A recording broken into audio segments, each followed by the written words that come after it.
수강직 문제입니다. 참고로 국가직, 지방직에 비해 수강직은 난이도 좀 더 낮게 나옵니다. 너무 신고해요. 간이 안 맞아요. 네.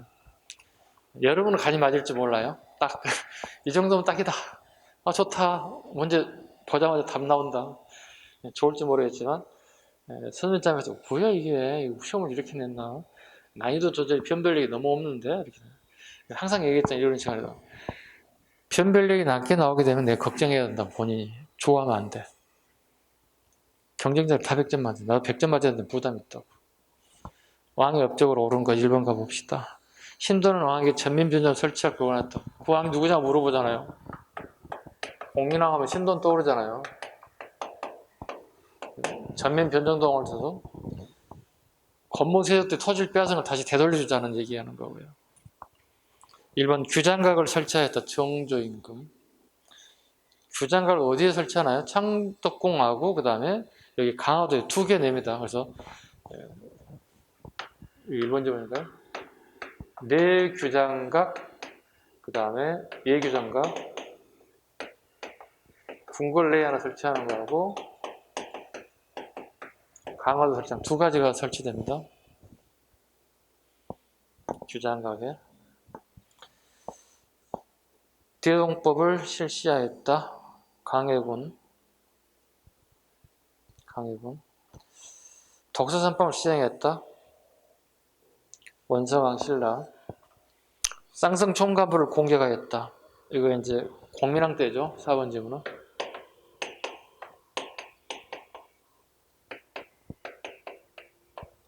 유인우를 보내죠. 쌍성총가부 공격하였다. 답은 4번이 되겠습니다. 실은 공격이지만 가서 누구를 만나죠. 이성계 아버지 이자충 이성계를 만나죠. 이때 이성계가 나이 약간 20세. 이미 이자충과 이성계를 말을 마쳤죠. 이 사람들 쉽게 얘기해서 뭐예요? 친원파들이잖아. 대대로 자기 조상들이 이 지역을 지배하고 있잖아요. 한국땅을 지배하고 있잖아요. 직속령이잖아요, 이게. 쌍성총괄하고 있는 것이잖아요, 여기가.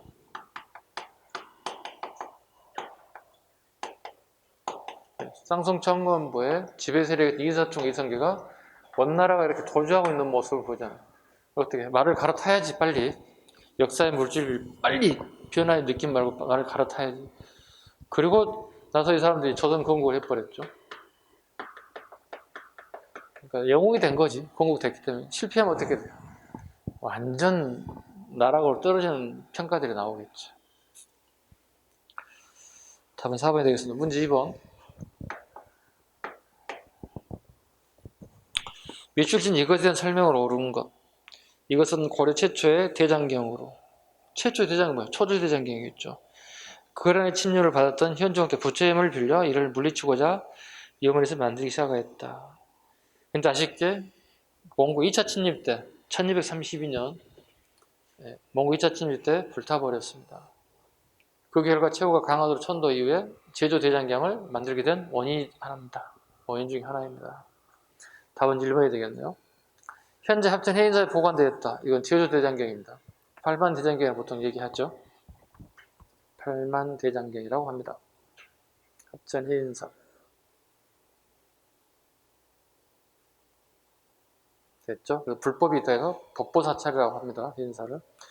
세 번째, 흥왕사에 교장도감을 설치하였다. 의천입니다. 흥왕사에 교장도감을 설치하였다. 이 교장도감에서 만든 게 뭐죠? 신편제장, 교장, 총록입니다. 팔반대장경을 만든 것은 대장도감이고 신편제정, 교장, 총록을 만든 것은 교장도감입니다. 구분하셔야 돼요. 교장도감 임시관청인 거 아시죠? 다? 대장도감 자르면 된다고 그러지. 도감 임시관청이니까요. 신편, 제종, 교장, 총록 편찬했다고 해서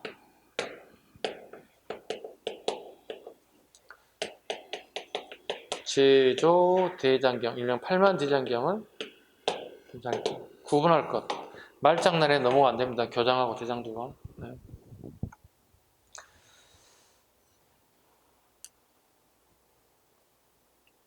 대장도감을 설치하여 16년의 글자 판가가 있다. 대장도감이니까 제조대장경, 8만 제장경이 되겠죠. 아셨죠? 절대 틀리면 안 돼요. 기출 이미 떴지만 또 나올 수 있으니까 보셔야 돼요. 선택이 얼마인지 나올 수 있으니까. 문제 3번. 다음은 유언을 남긴 왕의 업적으로 옳은 것. 1조. 우리나라 대부분 부처께서 지켜주는 힘에 의지한 것이니 후세에 간신들이 정권을 잡아 승려들의 청에 따라 각자 맡은 사원을 다투어 서로 빼앗지 못하게 하였다. 2번째. 모든 사원은 도선이 세울 것을 개창하였다. 연등의 팔관을 가감치 말라. 신하의 의견을 존중, 백성의 부여가 세금을 경계하라. 왕건의 후녀 10조. 후녀 10조 2번 나오는 것 같은데? 기출 풀다 보니까. 옳은 것. 1번 정계와 개병 요소를 지어 관리의 기본을 4번 1번 정계와 개병 요소. 노비안건법 광종. 전국의 12목의 지방관을 파견하였다. 최초 성종. 중국의 귀한 쌍기의 근을 과거에 실시했다. 강종. 이건 너무 쉬운데요? 이거 문제도 아닌데요? 이건? 그렇지 않나요? 한 번만 읽으면 다 할 수 있는 내용들인데요. 그래서 2019년에 얘가 나한테 수강 100점 맞아서 합격했다 고맙다고 그랬구나. 네. 한국사를 제일 못한다고 저한테 얘기를 했어요. 처음 와가지고. 저는 중학교 때 공부 대충 하다가 국사가 있는지 없는지도 몰라요. 그렇게 얘기했어요. 저 좀 잘 가르쳐 주세요. 이렇게 처음 인사했어요. 열심히 하세요. 하다 보면 될 거예요. 저도 책임 못 지잖아요. 어떻게 책임지겠어요? 그래서 열심히 한번 해요. 그랬더니 알겠습니다. 겨우 한 2년 공부하더니 합격했어요. 네. 그래서 고맙다고 저한테 문자를 보내는데 문제가 어렵지 않았나요? 네. 그 친구 괜히 싫어하겠는데 이 방송 혹시 보고 있으면 네. 디스하는 거 아니니까 오해하지 않았으면 좋겠는데요. 가에 들어갈 내용을 적절한 것. 동학농민운동 전개. 백산에서 경문을 발표한 항천에서 강군에 승리했다. 1894년 1월 얘기죠. 전주성을 점령. 전주 하약을 맺었다. 아까 몇 월이라고 했죠? 1894년 5월이라고 했습니다. 전주 하약 맺는 게 5월입니다. 5월 중요한 이유는 왜 하약을 맺었죠? 농민들이 전부 다 뭐 해야 되는 거? 집에 가서 모내기 한다. 모내기. 네. 근데 모내기 하던 지금 자기 부모님은 노 부모님만 남기고 다 도망쳐 왔잖아. 지금 전쟁을 왔잖아. 그러니까 빨리 하약을 맺고 빨리 고향에 가야 돼요. 네. 우리의 관찰 사항도 중요하지만 먹고 사는 것도 중요하다. 그다음에 가가 블랑크 문제가 되어 있고요. 우금치에서 강군과 일본에게 패하했다. 자, 이건 이제 동학에 대한 선후 관계죠. 동학의 흐름이죠. 동학농민운동의 흐름 문제입니다. 지금 위에 보시면 황토현, 하약이 보실게요. 1894년 5일이 전주 하약이 맺어집니다. 그리고 1894년 6월 아까 했던 거 또 나오네요. 그죠? 경복궁 기습점령, 그 다음에 청일전쟁, 그 다음에 갑오 개혁. 1894년 6월에 있었던 일입니다.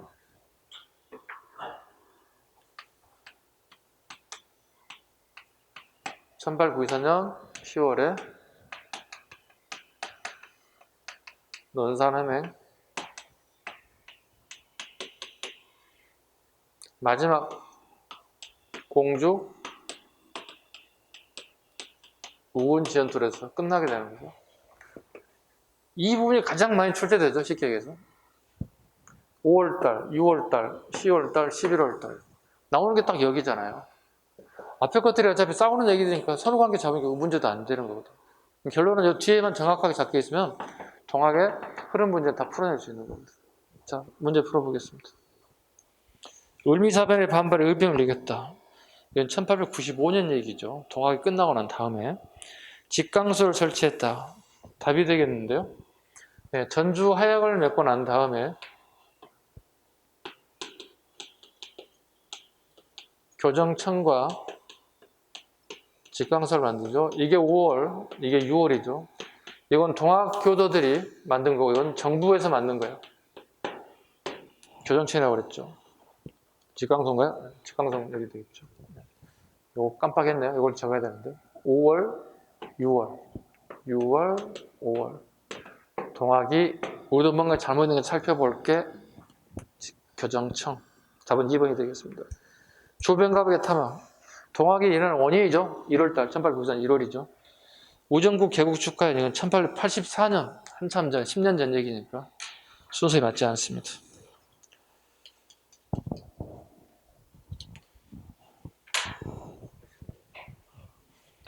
문제 5번 갈게요.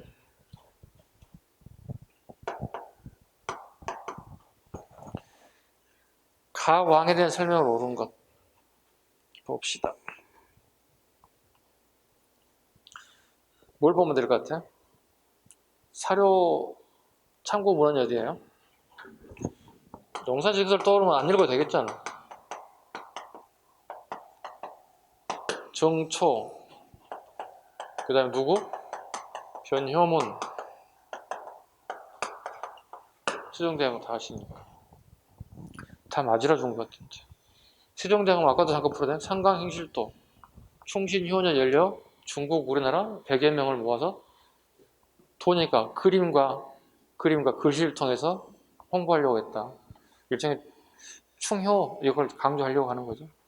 답은 3번이 되겠죠. 경국대전 반포는 성종, 육조 직계제 두 사람이죠. 태종하고 세조. 집현전을 개선한 홍문관을 설치했다. 홍문관, 성종. 아, 너무 쉬워 이거. 6번 가와나 시계 사이에 있었던 블렁크 문제입니다. 블렁크가 지금 벌써 두 문제가 나오고 있습니다. 이자겸은 척준경과 함께 반란을 일으켜 개경에는 궁궐을 불태우고 왕의 측근 세력을 제거, 인종을 자기 집에 감금했어. 그리고 10일 동안 밥도 안 줬어요. 네. 웃기지 않나요? 네. 정말 웃기죠. 자기 손자이자 사이기도 해요. 애할아버지가 정권 빼앗겠다고 하는 거잖아요. 이런 애할아버지 있어요? 여러분도 애할아버지 계실 거 아니에요? 얼마나 잘해주시는데 여러분들한테, 그죠? 네. 여러분이 가지고 있는 용돈만 뺐나요? 만 원씩, 2만 원씩 뺐나요?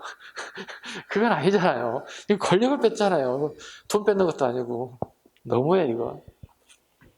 두 번째, 최충원은 최고 집권기구로 교정도감을 설치. 신변 경호를 위하여 도방. 도방도 3,000명으로 늘리죠. 이걸 6번 도방이라고 하죠. 6번 도방. 군사 숫자를 3,000명까지 이렇게 증가시켜서 자기 집을 막 이렇게 개미새끼 한 마리 가지 못하게 막 경호 쓰게 되는 방법들입니다. 이자겸과 무신 정권 사이에 뭐가 있냐 물어보니 이자겸의 난 위에 묘청의 난이 있죠. 묘청의 서경천도에 너무 쉬운데요. 답은 1번. 거란장 소선장 거란 1차죠. 네, 거란 1차 성종 때. 최영과 이성계 등이 신흥 무인세를 형성했던 이건 고려 후기 한참 뒤에. 삼별초가 배중손의 지휘로 몽골과의 항쟁을 계속하였다. 우리가 출륙한도에 반대해서 배중손이 진도로 가죠. 진도로. 이제 여몽연합군 진도로 오자 배중손을 거기 전사하게 됩니다. 그래서 김통정이 제주도로 다시 건너가는 상황들. 문제 7번으로 가겠습니다. 자, 밑줄 시대의 유물로 오른 것. 이 시대는 인류가 농경과 목축을 시작했다는 신석기. 농경과 목축이 시작됐다. 신석기 후기입니다. 구체적으로 물어봅니다. 어떤 경우는. 조피수수가 언제 시작됐습니까? 신석기 후기. 정확하게 물어보기까지도 합니다. 가끔씩. 그런 문제 볼 때마다 저는 약간 짜증냅니다. 왜냐하면 맞히기를 맞춰요. 학생들이 수업 시간에 얘기하게 하니까. 근데 실은 정작 중요한 것은 학생들이 역사 공부를 해준 것만 해도 고맙게 생각해야 돼. 역사 선생님들은. 그렇잖아요. 역사라는 과목이 있기 때문에 지 밥 먹고 사는 거잖아. 솔직히 까놓고 얘기하면. 그런데도 불구하고 수험생들을 골탕 먹여도 되겠냐고. 가끔 골탕 먹이는 문제들이 있어서 여러분 시험 보는 올해는 골탕 먹이는 문제가 안 나오길 바라는 마음이에요. 내가 공부를 하면 공부한 만큼 점수가 나왔으면 좋겠어요. 근데 책에도 없고 선생님도 한 번도 언급도 하지 않은 문제들이 있어요. 그 제한된 수업 시간에 모든 걸 다 퍼부을 수는 없거든요. 그렇죠? 그렇잖아요. 지가 컴퓨터가 아닌데 때릴 때마다 엔터 때릴 때마다 막 나오냐고. 그건 아니잖아요. 누군가 물어보면 아 그건 이래 이렇게 할 수도 있는 거거든요. 제발 공부하면 점수 나올 수 있는 문제를 좀 냈으면 좋겠습니다. 제 바람입니다. 학생들을 위해서. 예. 자, 스스로 식량을 생산하는 단계에 이르렀습니다. 한반도 일대에 살던 이 시대 사람들 주로 강가나 바닷가에 움집을 짓고 살았습니다. 그럼 얘들이 뭐냐고 물어보잖아요. 유물이. 빗살무늬 턱이겠죠. 4번이죠. 빗살무늬 턱이. 첨저형이라고 합니다. 첨저형. 뾰족할 첨자. 바닷가. 첨저형만 있는 게 아니라 무엇도 있어요? 평평한 평저형 두 가지가 있어요. 우리는 이것만 알고 있는데요. 참고로 신석기대는 첨저형과 평저형 두 가지가 존재했다는 사실도 알아두시기 바랍니다. 참고로 알아두셔야 돼요. 신석기는 뾰족한 빗살무늬 턱인 첨저형 턱이만 존재했다. 왠지 모르게 무엇만 존재해도 아무리 이건 이상하잖아요. 냄새가 이상한데 그럼 뭐가 있다는 얘기인데 이것도 있었겠지 하고 여러분들이 유추해 보라는 얘기예요. 첨저형과 평저형도 있다. 물어보지. 선생님, 그럼 우리나라도 평정이 있나요? 당연히 있지.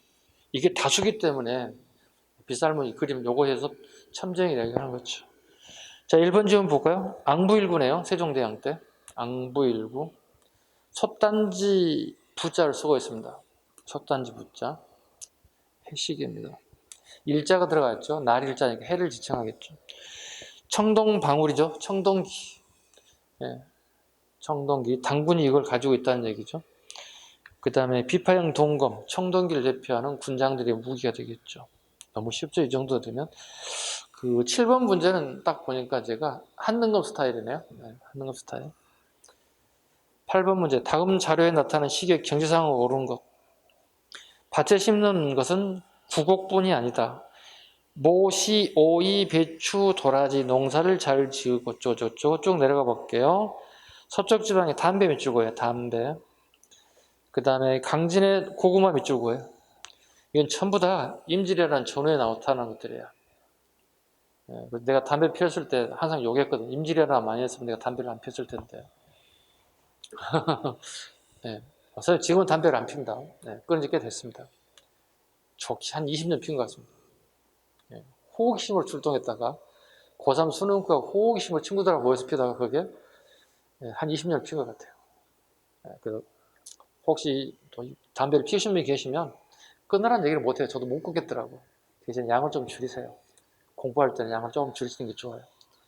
또 혹시 방송을 보시고 계신 분들도 담배를 끊으라는 얘기는 차마 못하겠습니다. 저도 경험이 있으니까 안 되더라고. 제발 양을 줄이세요. 지금 얘기할 수 있는 그거밖에 없어. 볼까요? 후기 상황이니까 가장 대표적인 뭐야? money기법 전국적으로 보급되었다. 답은 1번이 되겠는데 money기는 다 아시죠? 한번 했죠? 수업 시간에. money 처음 등장한 게 고려 말에 처음 등장하죠. 이렇게. 조선세는 조선정부가 찬성에 반대예요. 반대하죠. 반대한 이유는 뭐죠? 아직 물 문제가 해결되지 않았기 때문에. 후기가 되면 어떻게 되죠? 이제 일반화가 되죠. 일반화가 되면서 어떻게 부자들이 등장하겠지. 그 부자들이 어떻게 그 돈을 여윳돈을 가지고 나머지 토지를 막 매입하기 시작한다. 이때 나타난 현상이 뭐죠? 그렇지. 광작 현상이거든요. 지주들이 많은 토지를 경작하는 넓은 광자입니다. 넓은 땅을 경작하는 시기가 나왔다. 광작이라는 단어가 나면 저도 후기겠구나 이렇게 됐죠? 자, 볼 수 있어요. 토지 소유자의 지계가 발급되었다. 근대적 토지 대장이라고 그러죠. 이건 대한제국 시기에 고액에 합힌 은병, 할구가 주저됐다. 넓으라 할 때 주둥이가 넓다. 고려시대 숙종 시기에 간료전이 지급된 노급이 혁파되었다. 신라, 중대, 신문왕 시기에 오늘 수업 시간에 잠깐 언급드렸죠. 토지조도에 대한 부분. 이 정도만 하면 틀릴 수는 없어요. 이게 공부를 한 바퀴 이상만 돌게 되면 이건 다 맞아요. 이것은. 9번 가 나라에 대한 설명으로 옳은 것. VAC가 망하고 VAC와 거씨가 망한 다음에 우리 책에 있는 사료 그대로잖아요. 이거 발에 대한 얘기잖아요. 안 읽겠습니다. 22단 내 왕족을 파견했다. 백제 무령왕 22단을 파견한 목적은 뭡니까? 지방 세력을 억압하려고 그러는 거죠. 최고 교육기관 주자감 밑줄로 쓴다. 주자감이 답이 됩니다. 주자감은 당나라의 제도를 그대로 당나라의 학제를 적어놔요. 당나라의 학제를 모방했다. 주자감은 독자적인 게 아니라 당나라의 학제, 학교의 제도를 그대로 모방했다. 언제부터 당의 제도를 우리가 수용하기 시작해요? 발해는 문왕 후기부터. 문왕이 되게 장기 집권을 하게 되는데, 장수하게 되는데, 전기는 뭐예요? 적대관계예요. 당나라에 후기가 되면 친교관계. 친교관계를 맺으면서 당의 제도, 문물도 되게 많이 수용하게 된다. 특별행정구의 오소경을 설치했다. 통일신라. 고구려에 2개, 백제에 2개, 신라 땅에, 가야 땅에 하나 이렇게 만들어진 거 아시죠? 오소경 설명 안 해도 알 것 같았는데 얘기할 수 있어요? 오소경 다 얘기할 수 있어요?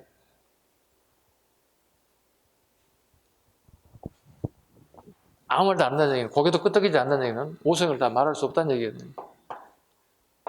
고구려 2개, 원주에 만든 게 뭐죠? 북원경, 강원도 원주에. 옛날 원주의 지명이 북원이었어요. 원주. 중원경, 중원경 올라래? 충청도? 충주. 백제, 서원경, 청주. 남원경 오늘 말 그대로 남원이에요. 그 다음에 가야 땅에 금강경. 신라가, 아니, 금강가가 신라를 편입됐기 때문에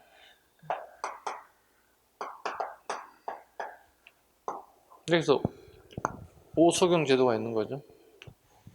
수도는 신라 경주가 그대로 있는 거고, 그리고 오소경을 만들었다. 오소경 제도가 있었다. 작은 서울이 5개 있다. 신라의 우수한 문물을 지방에 전파해야 되겠다. 이런 목적을 가지고 있죠.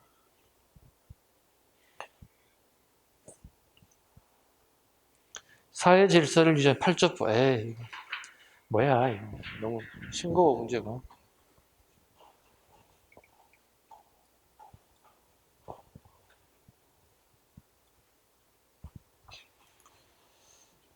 문제 10번.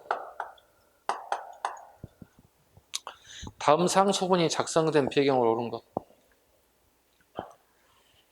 장령 체익현에 올린 상소문입니다. 첫째는 도목공사를 중지해 주시고, 둘째는 백성들이 세금을 가혹하게 거두는 정사를 그만두는 것이 다. 셋째, 당백점 혁파하는 거다.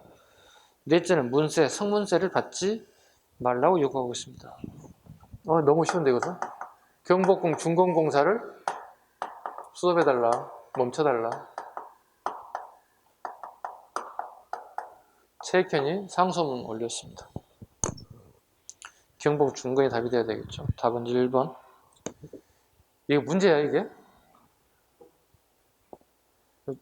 이거 초등학생도 맞히겠는데, 이 정도는?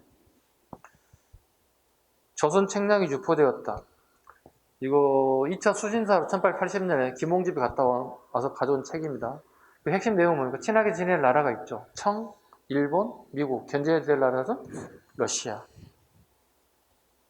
세 번째, 궁국 기무처 설치했다. 1차 갑옷 개혁 시기에 주무관청이 궁국 기무처입니다. 일본 애들이 만든 겁니다. 우리가 만든 게 아니고. 참고로 그래서 뭐야? 갑옷 개혁 1차든 2차든 의미 개혁은 전부 다 우리가 줬던 게 아니라 뒤에는 전부 다 일본 애들이 이렇게 컨트롤하고 있다는 겁니다. 1차 갑옷 개혁의 주무관청이 궁국 기무처입니다. 다음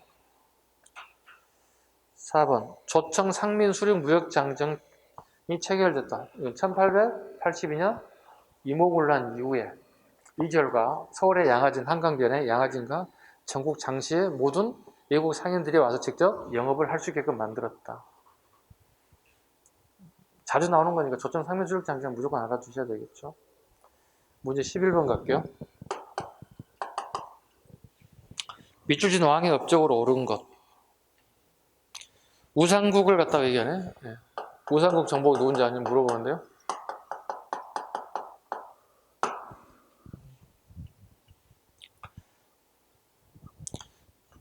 자, 읽어볼까요? 왕 13년 여름 6월 우상국이 항복하여 매년 토사물을 곡물로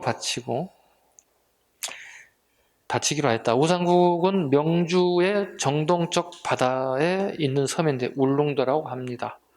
그 섬은 사방 100리인데 그들은 지세가 험한 것을 믿고 항복하지 않았다. 이찬 이사부가 미술검 되어 있죠? 유치원생도 알아. 신라장군 이사부 뭐 이렇게 노래를 애들이 부르던데 우상국의 해안가에 도착. 그는 거짓말로 너희들이 만약 항복하지 않는다면 이 맹수 사자입니다. 나무로 깎은 목각 사자입니다. 예. 맹수를 풀어 너희들을 밟아 죽이도록 하겠나라. 우상국의 백성들이 두려워하여 곧 항복하였습니다. 이 시기 지증왕입니다. 불교 공인 법웅왕, 이찬으로 순교로 대가를 정복 진흥왕, 국호를 신라로 사라에서 신라로 고친 왕은 지증왕. 이걸 뭐라고 하죠? 하나정책이라고 적어놨는데 지증왕 시기 하나정책.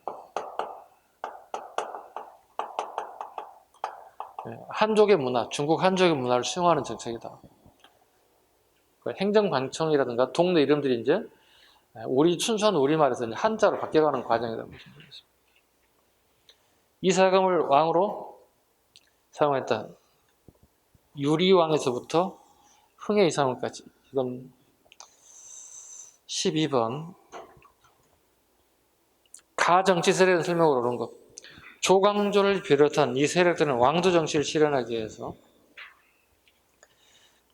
급진적 계획을 단행하였다. 혈량가를 통해 혈량가, 청거제도죠. 살인들을 등용, 중종방정의 공신을 조사, 부적격한 사람의 공을 삭제, 일명 이걸 뭐라고 하죠? 이훈 삭제 사건, 조광조의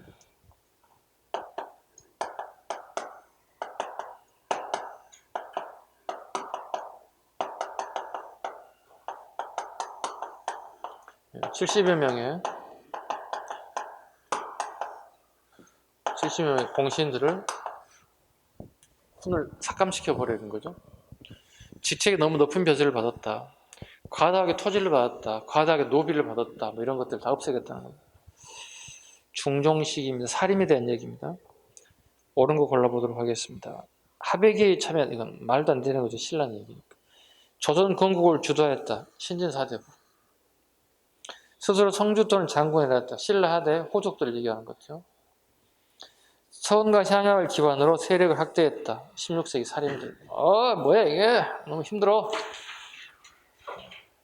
쉬워서 힘들다고요. 뭘 해줘야 되는데 해줄 게 없었어요. 13번. 가 신문에 대한 설명을 옳은 것. 영국인 베델. 문제 13번. 베델 나오는 신문이 딱 정해지지 않았나요? 대한 매일신보. 베델과 양기탁이 만든 신문이죠. 베델이 영국 사람이기 때문에 주필로 만들어 놓으면 영국과 일본은 2차 영일 동맹 때 치해요건이 인정돼요. 일본이 들어가지고 베델을 함부로 체포하거나 대한매일신보를 갖다 와서 박살을 낸다든가 신문을 발행하지 못하게 강압적인 방법을 쓸 수가 없어요. 치해요건 인정되는 것이기 때문에. 혹시 베델을 체포하거나 이해를 가했을 경우는 2차 영일 동맹에서 그 위법이 되기 때문에 복잡해져요, 이거. 잘못하면 전쟁이 일어날 수 있어요. 신문사 하나 때문에. 베델이 맘 놓고 이제 써 제끼는 겁니다. 옳은 거 골라보도록 하겠습니다. 방문국에서 연세했다. 방문국에서 연세한 건 한성순보. 열흘에 한 번씩 나오는 우리나라 최초 신분. 국제보호사운동을 지원하였다. 국제보호사운동을 지원하였습니다. 또 시민의 기관지 역할을 다 했습니다. 국제보호사운동을 했고 시민지 기관 역할도 했다. 답은 2번. 우리나라 최초 민간신문 독립신문 1896년. 대한민국 임시정부의 기간지 역할을 하였다. 이건 독립신문이 두 가지가 있다고 그랬죠. 1896년에 만들었던 서재필이 만들었던 독립신문이 하나 있고 임시정부에서 만든 1919년에 만들었던 이강수가 주필이 뜬 독립신문 두 가지가 있습니다.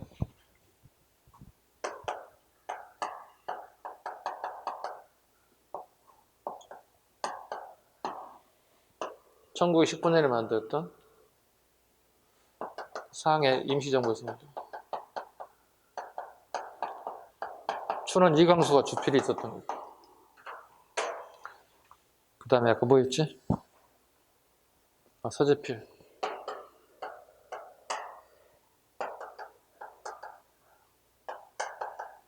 서재필이 만든 독립신문 두 가지가 있습니다. 여기 시험이 잘 나올 거니까 보셔야 됩니다. 상해 임시정부. 독립신문이 처음 나올 때는 그 상호라고 그럴까요? 그 신문에 대한 상호를 만들 때 한자로 한 20회까지는 한자로 신문을 만들어냈어요. 신문 제목을 갖다가 이런 식으로 독립 그리고 내용이 쭉 나와요. 한 20회 정도까지 이 정도 나오고 그 이후에 한글로 독립신문 이렇게 나와요. 이런 게 시험 요소야. 저기 시험 요소라고. 처음 만들 때는 한자로 독립 20회 이후부터는 21회까지인가 정도 그럴 때요. 21회까지가 한자로 독립 21회 이후부터는 한글로 독립신문 이렇게 나오기 시작했어. 저런 게 나와야지 좀 난이도가 있지. 그죠? 네. 근데 아쉽죠? 네. 이광수가 이렇게 만들어내다 훗날 이렇게 친일로 돌아서 버린 거예요. 네, 이광수가. 친일로 돌아서. 가장 안타까운 부분이죠. 오늘날까지도 어떻게, 독립운동이라든가 초기에, 그 다음에 국문학자적인 부분이 되게 인정받기 어려운 인물이 돼버렸죠. 자신의 행실에 대해서. 아쉬운 부분이죠. 지식인들의 그 친일 성향은 되게 영향력이 크죠. 일반인들은 저 정도 사람이 친일을 하게 된다면 내가 인정이 되는 건가 이렇게 많은 사람들이 돌아간다는 거야. 친일적으로. 그래서 그네들은 지식인들, 좀 이름 있는 유명인들 끊임없이 친일로 만들려고 노력을 하죠. 어떤 수단과 방법을 가리지 않고. 하물며 가족을 위협하거나 가족의 생명의 위협까지 해서 친일로 만드는 아주 악행을 저지르게 되죠. 솔직히 가족을 데리고 위협을 하지 않는다면 굳이 친일할 이유가 없잖아요. 그렇지 않을까요? 여러분들이 생각해보면 지식인이 저렇게까지 가야 할 이유가 어디 있겠어요? 안타까운 거. 이런 사람 안타까운 또 안타까운 사람이 또 있죠.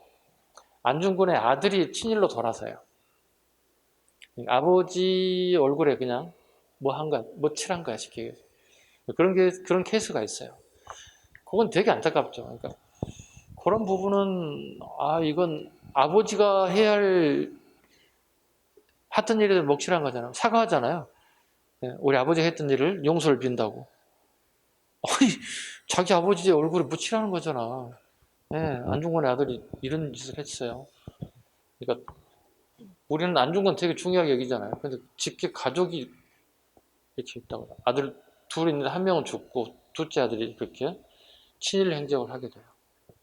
그러니까 그래서 우리가 보통 안중근하고 끝나요. 안중근 이후에 그 후손들 얘기를 안 해요.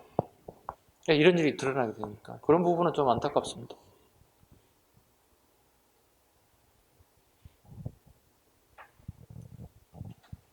까먹었어. 몇 번 해야 돼? 14번? 자, 다음 법령이 시행된 시기 사실로 옳은 것. 제7조 태형은 태 30 이상일 경우에는 이를 한 번에 집행하지 않고 30일 넘길 때마다 일횟수를 증가시킨다. 태형의 집행은 하루 한 해를 넘길 수 없다. 제11조 태형은 감옥 또는 즉결 관서에서 비밀리 행한다. 제13조 본령은 조선인에 한해서 적용한다. 일본인은 적용되지 않는다. 태형령은 1912년에 만들어졌습니다. 좀 안타깝죠. 조선인을 마저 된다는 사고를 하고 있다는 얘기야. 일본 애들이. 말도 안 되는 거죠. 이 시기에 사실 오른 것, 1912년이 오른 건가요? 오른 것, 10년 되니까 헌병? 경찰제 답은 1번이 되겠죠. 치안유지법 연도 완결하고 있죠. 치안유지법 5글자네. 1925년. 국가총동원법 1938년. 즉 중일전쟁 이후에 우리나라 모든 걸 다 동원시키는 것들입니다. 그 다음에 한국신민서사 38년. 그러니까 황제 국가의 신하가 되고 백성이 되는 걸 갖다가 암송하기 시작하는 거예요. 네. 답은 1번. 문제 15번.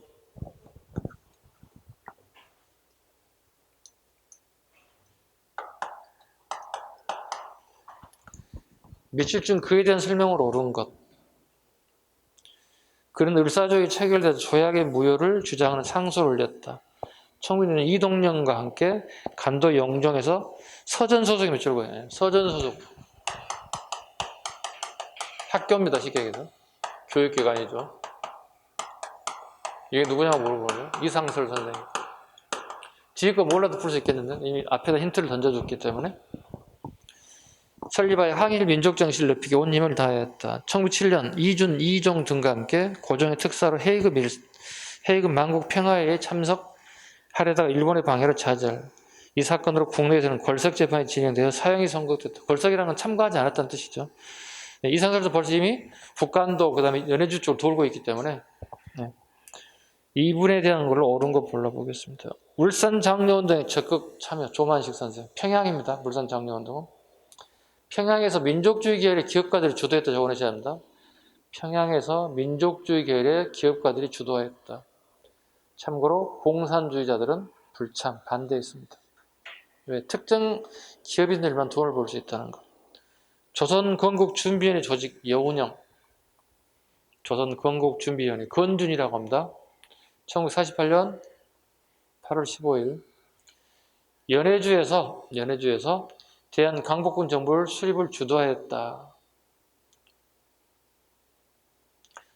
답은 3번. 대한강복군 정부 몇 년에 만들었나요? 1914년에 만들어서 당해년도인 1914년도에 해체했다. 그 이유는 1914년부터 18년까지 1차 세계대전이 있는데 일본과 오늘날의 러시아가 같은 연합국을 참전하기 때문에 러시아의 압력에 의해서 해체되고 말았다. 그래서 고로 3.1운동이 이후에 처음으로 임시정부가 처음 만들어진 게 이제 그게 독립운동의 출발점이 되는 거겠죠. 연해주 대한강북 답은 3번이 되겠죠.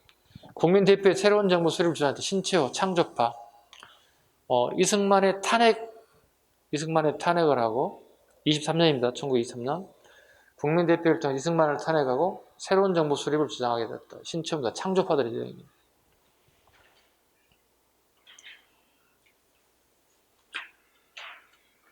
16번.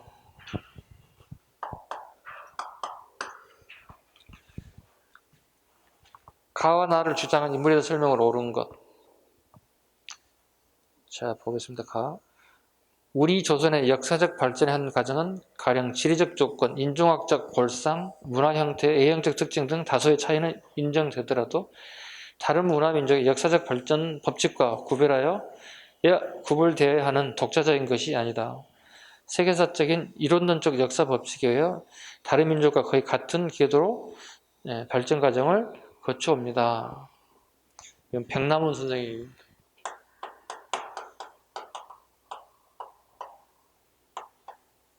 가지문은 백남훈 선생이 된 적입니다. 밑에 해설지도 나와 있는데 제가 일본 애들이 우리 애를 갖다가 정체되어 있다고 얘기하죠. 즉 고대 국가 상태에 정체되어 있다. 그러니까 발전되면 중세 국가로 가야 되는데 우리나라는 중세 국가 자체가 없다는 거죠. 여기 딱 정체되어 있으니까. 백남훈 선생이 반박한다고. 유물론적 입각에서. 여기는 일본인이 보는 거예요. 정치적 관점이라는 거예요.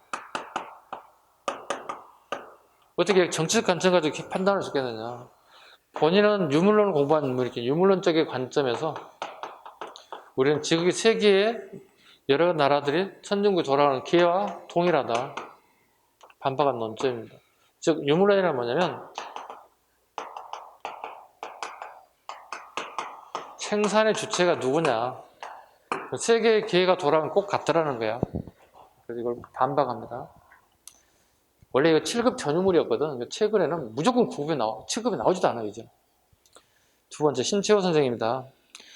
국가의 역사는 민족의 소장성세, 흥망성쇠 같은 말입니다. 흥망성쇠의 상태를 서술할지라 민족을 빼면 역사가 없으며 역사를 빼버리면 민족의 그 국가에 대한 관념이 크지 않을지다. 오라 역사의 책임이 그 역시 무거운지다. 신채호 선생에 대한 얘기입니다. 옳은 것. 고대사 연구의 주력하여 조선상고사를 조사했다. 신채호입니다. 하나 보세요.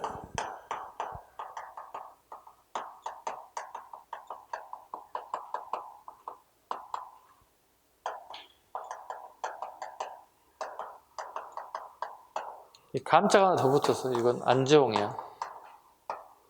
신채호 선생가 사장을 물려받았다는 뜻이거든요. 책 제목인데 단어 하나 틀리면 안 돼요. 감자는 역사서라는 뜻이죠. 구분하실 것. 신채호, 안재홍 구분하실 것. 두 번째 질문. 유물사관의 영향을 받아 사회경제사학을 내세웠다. 답은 2번이 되겠죠. 1번에 아까 얘기했다시피 정체성을 반박한 내용.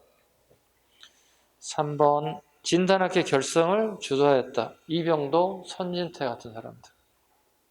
이병도, 선진태. 네, 이병도, 선진태. 그 다음에 한국통사 독립운동 지열사 박은식. 한국통사. 이 통자가 고통스러울 통자예요. 그러니까 두 가지가 있다고 하죠. 통사는 A부터 Z까지 통으로 보는 거고 여기서 말하는 통은 고통스러울 통자입니다. 그러니까 우리가 나라를 빼앗긴 시작부터 자기가 살아있는 지금까지의 역사를 적었다. 한국 독립운동 지열사. 우리 독립무장 투쟁하신 분들이 피 흘리면서 투쟁하는 그 역사를 다 기록했다. 박은식. 17번 가겠습니다.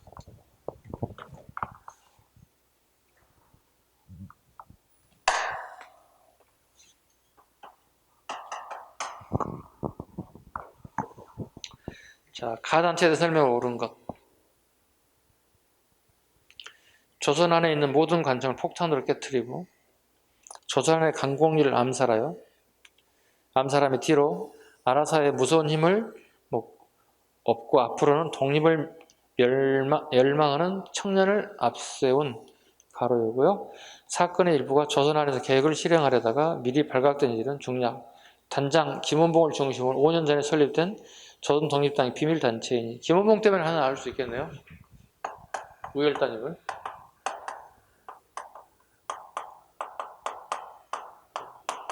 김원봉 우열단에 대한 얘기. 옳은 것. 신흥무관학교를 설립했다. 이혜영 일가, 육형제가 돈 다 털어서 가져갔다. 민족혁명당 결성하였다. 네, 우열단들이 민족혁명당 결성에 참여했다. 뭐예요? 우리 한민영이 있었죠. 한국민족혁명당. 김원봉이에요. 출발할 때는 5개 단체를 만든 게 한민영이었다. 그 다음에 보시면 지청천과 조소왕이 탈당을 하죠. 탈당하자 김원봉이 중심이 돼서 조민혁을 만듭니다. 조민혁. 조선민족혁명당입니다. 아셨죠? 조선민족혁명당. 조민혁에서 만든 게 뭐예요?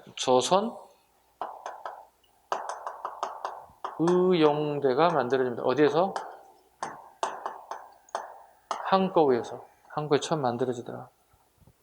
1938년에. 이거 꼭 잡아야 돼요. 나올 때가 됐어요, 지금 현재. 30대 중반 이후에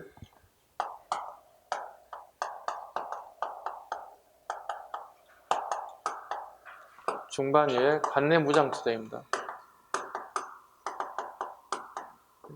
중반 이후에 관내 무장 투자는 무조건 김원봉에 대한 얘기입니다. 잡을 수 있겠죠? 한민혁과 초민혁을 구분하시라고요. 한민혁, 초민혁. 처음에는 5개 단체로 만들어졌습니다. 한민혁이요. 5개의 단체로.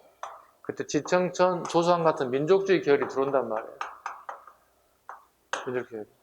그런데 김원봉 중심의, 의열단 중심의 체제가 이루어지다 보니 민족주의 계열들이 반발이 일어나게 돼요. 그 결과 애들이 탈당해서 만든 게 뭐예요? 탈당해버렸고 의열단 중심을 만든 게 조선민족혁명당이에요. 이게 의열단 중심이에요. 의열단 중심이 만든 게 조선의용대가 되는 겁니다. 어디서? 한꺼에서 38년에. 누구의 도움을 받습니까? 네, 장제스의 도움을 받습니다. 장제스는 국민당이잖아요. 민족주의 계열이잖아요. 국민당이니까. 근데 색깔을 맞지 않은 김원봉을 도와준 이유가 뭐예요? 색깔이 다르잖아요. 김구하고 장제스는 민족주의 색깔이 같잖아요. 이 사람 도와준 이유가 뭘까요? 사제지간이에요. 육군 무관학교에 항포 군관학교에 김원봉과 의열단 인원을 데려가서 교육을 시켜요. 초급 교육을 시켜요. 초급 장기 교육을 시켜줘요. 그리고 난 다음에 나중에 의열단을 만들게 되는 지원. 또 뿐만이 아니라 김원봉의 별도는 난징에 무관학교를 별도로 설립해요. 우리가 직접 학교를 만들어서 초급 장기를 양성하겠다. 네. 그때도 또 후원해 줍니다. 그러니까 이게 색깔은 다르지만 사제지간이 그게 무섭죠. 그렇지 않을까 싶습니다. 그러니까 여러분들도 아마 이제 여러분들 생각하고 있는 선생님들이 있을 거 아니겠습니까? 아, 내 존경에 맞은 선생님 계신다. 이런 일 있으면 지원해 주겠죠. 또 독립운동이니까. 자, 보겠습니다. 문제 풀어요. 17번. 두 번째, 민족혁명당 결성에 참여하였다. 민족혁명당은 여기야. 줄여서 한국민족혁명당이야. 한민혁이야. 그리고 나서 빠져나가서 조민혁이 만들어져요. 꼭 잡으셔야 돼. 지금 30대 초반 한국연합전 다 배웠잖아. 그러면 중반 이후에 관내무도장제 사내관 안쪽으로 내려왔을 때 상황을 보라고. 이때는 영웅이 이제 김원봉이 등장한다. 정우의 선을 계기로, 정우의 선을 1926년, 정우의 선을 계기로 신간회가 결성되죠. 그 다음에 상하이 홍콩공원의 의결을 이끌었던 윤봉길 32년에 윤봉길 한일 애국단입니다. 문제 18번. 다음에 주장이 제기된 시기를 연표해서 골라보세요. 단독정부가 출현한다면 나뿐만 아니라 전민족이 반대할 것이다. 나는 민전이나 민주구전을 초월한 통일기관의 필요를 적극적으로 제창한다. 현재 좌우익은 약화된 감정과 경제적 이익에 관한 문제로 대립되어 있다. 감정은 피차에 풀고 좌우익이 합작해 우리 민족 전체의 의사를 대표하는 통일기관을 만들어야 할 것이다.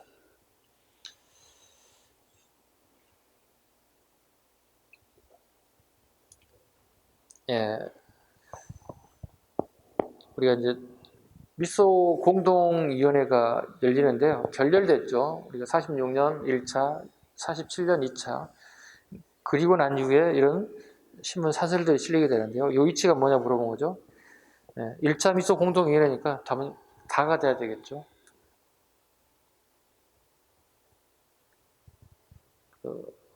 1차 미소 공동위원회 이후에 만들어진 게 좌우 합작 결성이 이루어지죠. 그 다음에 19번 가겠습니다. 다음 자료에 나타난 민주화 운동에 대한 설명으로 옳은 것. 우리가 왜 총을 들 수밖에 없었는가? 그 대답은 너무나 간단합니다. 너무나 무자비한 만행을 더 이상 보고 있을 수만 없어서 너도 나도 총을 들고 나섰던 것입니다. 계엄당국은 18일 오후부터 공수부대를 대량 투입하여 시내 곳곳의 학생, 젊은이들에게 무차별 살상을 자행하였으니 강주 시민군 걸기문입니다. 1980년 5.18 강주 민주화운동입니다.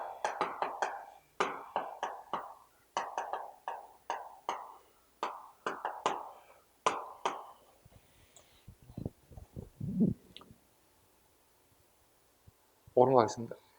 답은 신군부 세력의 퇴진을 요구하였다. 신군부는 누구죠? 전두환, 노태우, 육군사관학교 11기로 주로 구성되어 있던 그 당시 장성들이 신군부라고 합니다. 부태타를 일으켰죠. 계엄사령관 정승관 포스타를 투스타가 잡아버렸다고. 이럴 수 있어? 우리 군대 다녔을 때 아시겠지만 군대는 계급이 살고 계급이 죽습니다. 명령에 복종해야 됩니다. 포스타는 엄청나게 높은 거예요. 투스타가 포스타를 먹어버린 거예요. 그리고 신군부가 형성됐다는 거예요. 언론사, 방송국, 강화문, 시청 딱 점령해버렸어요. 예. 이게 12.12 사태라고 합니다. 그리고 이걸 가장 먼저 물러나라고 항의하고 데모하는 데가 오늘날의 강주의 전남대학교 학생들이었다는 거예요. 예. 그래서 강주 지역에서 폭도로 임명돼서 무차별한 사격과 구타를 통해서 엄청나게 많은 희생자가 따르게 됐다. 이때 주장한 게 신군부 세력 퇴진, 전두환 같은 세력을 퇴진을 해달라고 요구했다. 1번 갑니다. 직선제 개헌을 이루었다. 우리 노태우, 그러니까 그 정부는 전두환 정부인데 1987년이니까 이때 노태우 대통령 후보가 나와서 시민들이 주장하는 내용을 수용하겠다고 받아들입니다. 핵심은 이거죠. 대통령 제도가 선출하는 방식이 지금까지는 간선제였다는 거야. 간선제를 직선제로 수용하겠다는 거야. 그 다음에 임기 7년이었다는 거야. 5년으로 이걸 받아들였습니다. 어느 정부라고요? 정부는 전두환 정부고 대통령 후보가 됐던 노태우가 이걸 선언했다고. 이렇게. 그 결과 첨언 플러스해서 상김을 정치적 해방을 시켜주죠. 그래서 ISDJ, JP, 경상, 전라, 충청을 대표한 사람들 모두 다 대통령 후보에 출마하게 되더라. 그리고 노태우도 같이 출마하게 되더라. 결과 노태우가 당선되더라. 창피하죠? 되게 총국이 일어나는 거죠. 뭐가요? 이 사람들 때문에. 그렇게 문민정부로 군 정부를 물리치고 문민정부를 하겠다고 주장하는 사람들이 전부 다 출마했다고. ISDJ, JP가. 김영삼, 김대중, 김종필. 삼김이라고 불러요. 삼김시대. 민주화를, JP는 민주화운동을 하진 않았지만 박정희 대통령의 조카 사이기도 합니다. 김종필은요. 5.16 군사혁명에 참여했던 인물이기도 하고요. 이 사람들이 다 떨어지고 이 사람이 당선했다. 이 사람들이 당선되지 못한 이유? 아주 악성 종양인 중병에 걸렸어요. 무슨 병인지 아시죠? 대통령병에 걸린 사람들이요. 누구나 양보를 하지 않아. 한 사람만 양보하고 손잡았으면 딱 당선될 사람들입니다. 대통령병에 걸린 사람들. 풀어보죠.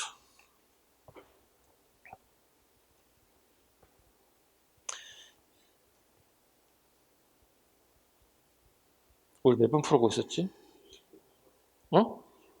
19번? 풀었어요? 풀고 있어요, 지금?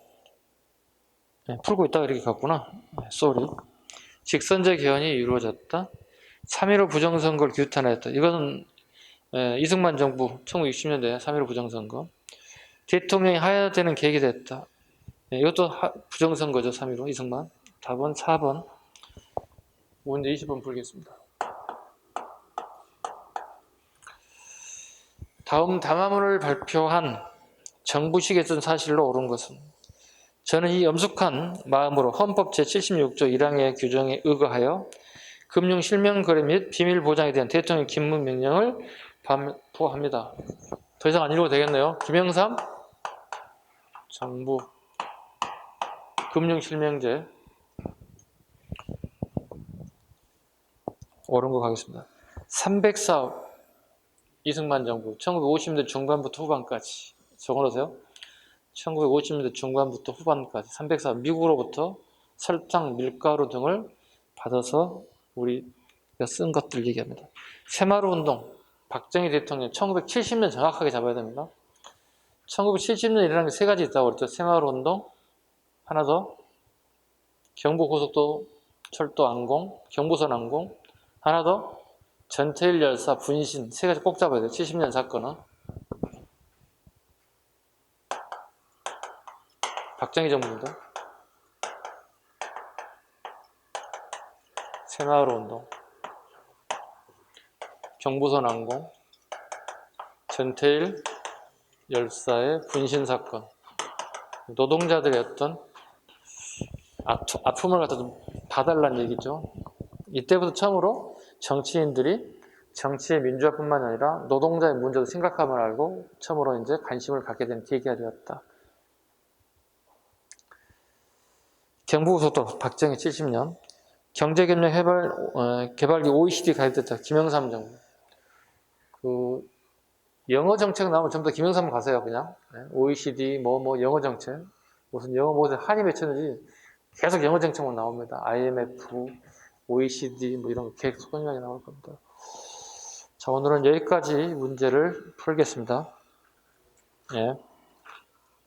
시간이 있어서 더 풀었으면 좋겠는데, 이 정도까지 하겠습니다. 중간중간 끊긴 것 같아가지고. 자, 수고하셨습니다. 마치겠습니다.